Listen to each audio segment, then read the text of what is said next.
Hi hello welcome to my channel. ఈ సమ్మర్కి మీకు స్పెషల్గా టండా కూల్ ఫ్రూట్ కస్టర్డ్ చేసి చూపిస్తాను. చాలా ఈజీ, తొందరగా అయిపోతుంది. సమ్మర్లో ఒకసారైనా చేసుకొని తినండి. ఫుల్ క్రీమ్ మిల్క్ కావాలి, ఇంకా డ్రై ఫ్రూట్స్, జీడిపప్పు, బాదం పప్పు, కండసారీతో చేస్తాను, షుగర్తో కాదు. కస్టర్డ్ పౌడర్ తీసుకోండి, పాలు, పచ్చి పాలల్లోనే కస్టర్డ్ పౌడర్ కలిపి ఉంచుకోండి. మనం వేడి పాలల్లో కస్టర్డ్ పౌడర్ డైరెక్ట్గా వేస్తే కలవదు, ఉండలు అయిపోతుంది. అందుకని ఇలా పక్కన పెట్టుకుంటాం. ఈ లోపల పాలు పొయ్యి మీద పెట్టాం కదా, అది మరిగిపోయింది చూడండి. మరిగిపోయిన వెంటనే మనం అందులో కండసారి వేస్తాం, షుగర్ బదులు అనమాట. చాలా బాగుంటుంది, పాలు విరగవు, మీరు ట్రై చేయండి. చాలా టేస్ట్గా ఉంటుంది. ఇది మరిగిన తర్వాత, పాలు మరిగిన వెంటనే సిమ్లో పెట్టి, అప్పుడు మీరు కస్టర్డ్ పౌడర్ మనం కలిపించుకున్నాం కదా పాలల్లో ఇందాక, అది వేస్తాం.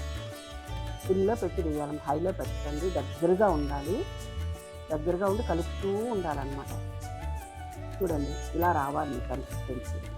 ఆ తర్వాత మనం స్టవ్ ఆఫ్ చేసేసి, ఇందాక బాదం పప్పు, జీడిపప్పు కట్ చేసి ఉంచుకున్నాం కదా, అది వేసేద్దాం. అది వేసి చల్లార్చి అప్పుడు ఫ్రిడ్జ్లో పెట్టుకుందాం.